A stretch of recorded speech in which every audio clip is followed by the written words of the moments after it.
Kira-kira apa sih yang bikin seorang pemimpin sekolah itu benar-benar hebat? Nah, di Indonesia, jawaban buat pertanyaan itu baru aja didefinisikan ulang.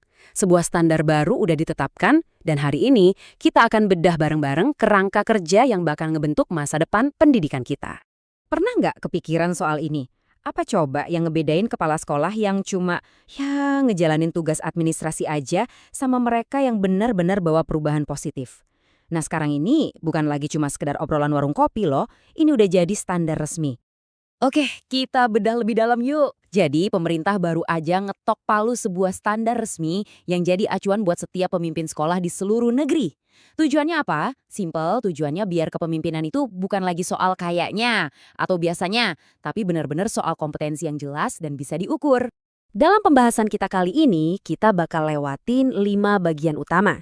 Misi inti, terus gimana memimpin dengan integritas, lalu membangun komunitas, menguasai profesi, dan terakhir, kita lihat dampak sejati dari seorang pemimpin. Yuk, kita mulai dari yang paling dasar dulu.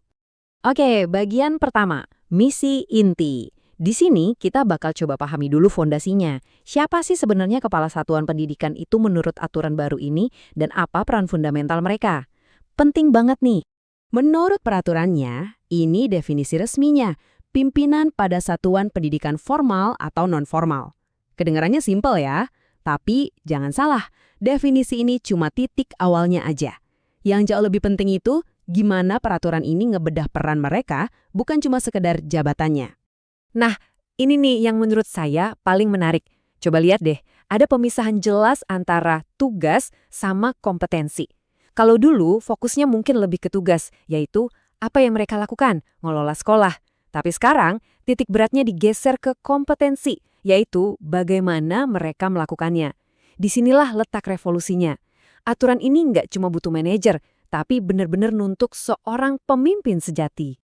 Oke, kita masuk ke pilar kompetensi yang pertama, memimpin dengan integritas. Atau gampangnya kita sebut aja dimensi kepribadian.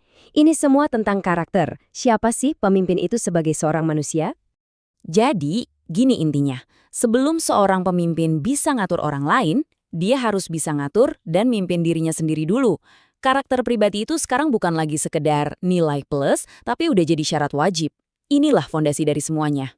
Dimensi kepribadian ini tuh dibangun dari 3 hal utama. Pertama dan paling dasar ya, integritas, jadi teladan etis. Kedua, komitmen buat terus tumbuh. Pemimpin itu nggak boleh berhenti belajar dan ngaca diri. Dan yang paling penting muaranya kemana? Ya ke murid. Semua ini tujuannya buat membangun budaya mutu yang dimulai dari dalam diri pemimpin itu sendiri. Tentu, karakter kuat doang nggak cukup kan? Pemimpin hebat itu nggak kerja sendirian. Mereka harus bisa jadi jembatan. Nah, disinilah pilar kedua masuk. Membangun komunitas atau kita sebut aja dimensi sosial. Kalau kita lihat di sini, isinya semua tentang hubungan. Ya, soal komunikasi efektif di internal sekolah, ngajak orang tua buat kerjasama, sampai ngebangun jaringan sama komunitas di luar gerbang. Intinya, peraturan ini mau bilang kalau sekolah itu bukan menara gading. Sekolah itu bagian dari ekosistem, dan kepala sekolah itulah penghubung utamanya. Dan kutipan langsung dari peraturannya, ini bener-bener nangkep esensinya.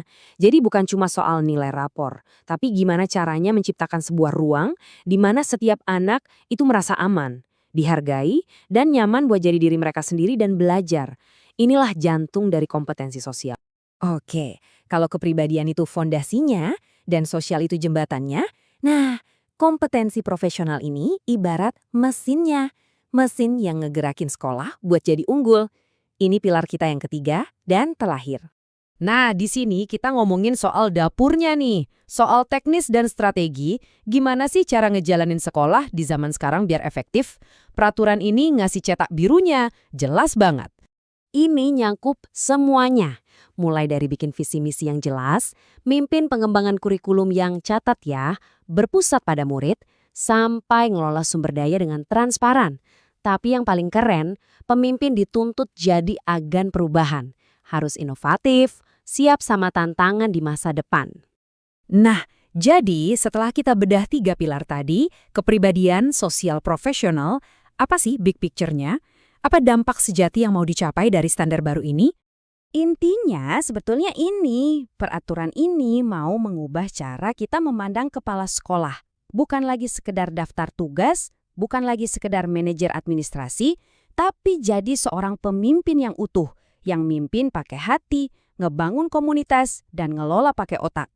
Tabel ini ngerangkum semuanya dengan apik banget ya.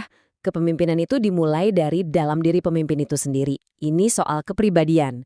Terus bergerak keluar ke lingkungan sekitar, ini soal sosial. Dan terakhir, membentuk sistemnya. Ini soal profesional. Diri, komunitas, dan sistem. Tiga-tiganya ini satu paket, nggak bisa dipisah. Dan inilah tujuan akhirnya. Ujung dari semua standar ini, semua kompetensi ini, ya cuma satu, menciptakan lingkungan belajar yang paling subur, supaya setiap murid, tanpa terkecuali, bisa tumbuh dan berkembang semaksimal mungkin. Jadi, saya mau ninggalin Anda dengan pertanyaan ini buat direnungkan. Coba bayangin deh, kalau setiap sekolah di negeri ini dipimpin oleh orang-orang yang memenuhi standar holistik kayak gini, apa dampaknya buat generasi masa depan kita? Ini bukan lagi sekedar atiran di atas kertas loh, ini adalah cetak biru untuk masa depan. Dan ya, ini adalah sebuah harapan.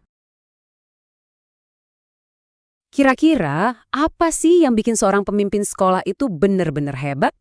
Nah, di Indonesia, jawaban buat pertanyaan itu baru aja didefinisikan ulang.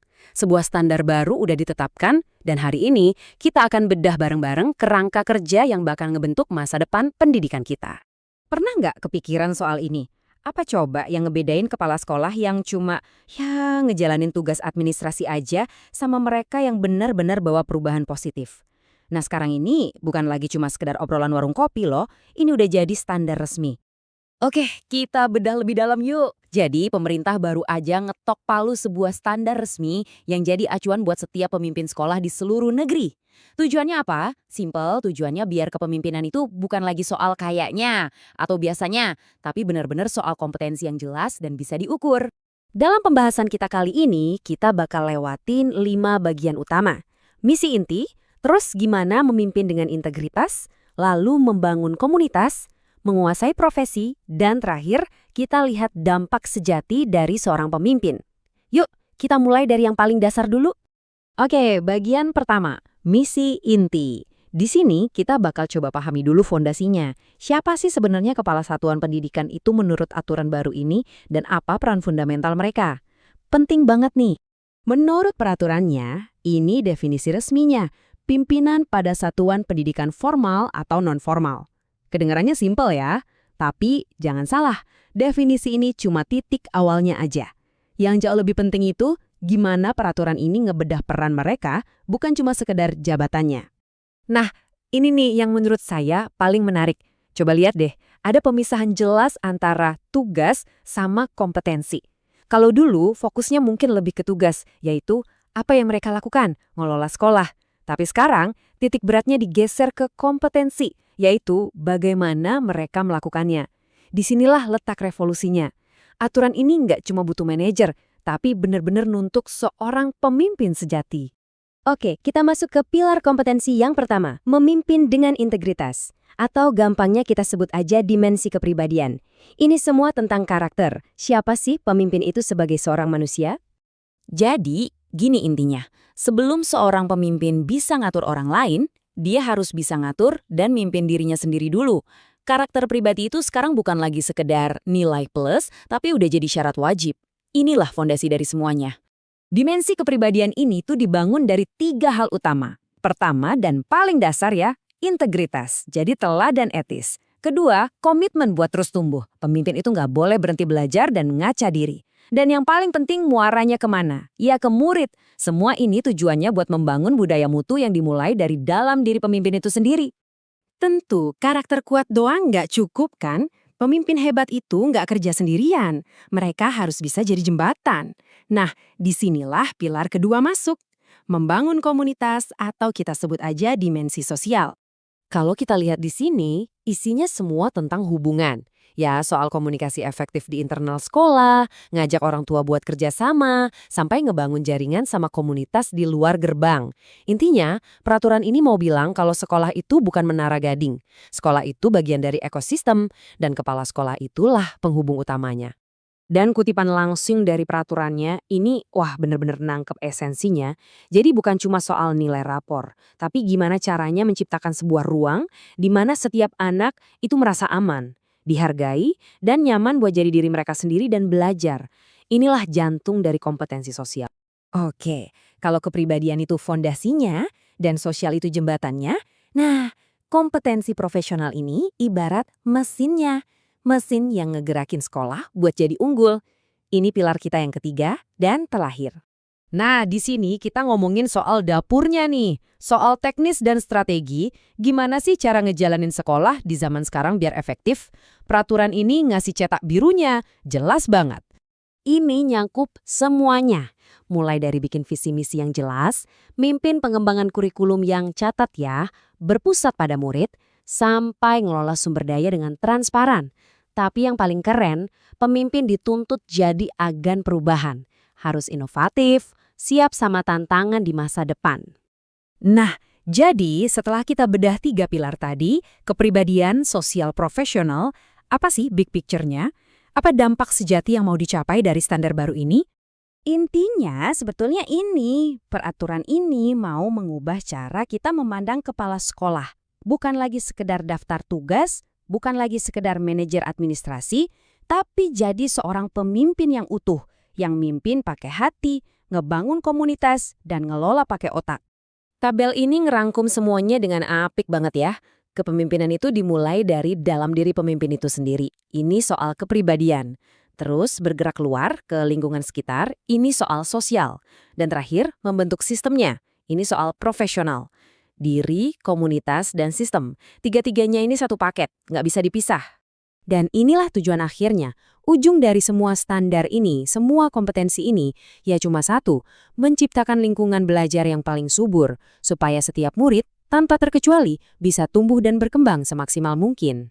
Jadi, saya mau ninggalin Anda dengan pertanyaan ini buat direnungkan. Coba bayangin deh, kalau setiap sekolah di negeri ini dipimpin oleh orang-orang yang memenuhi standar holistik kayak gini, apa dampaknya buat generasi masa depan kita? Ini bukan lagi sekedar atiran di atas kertas loh, ini adalah cetak biru untuk masa depan. Dan ya, ini adalah sebuah harapan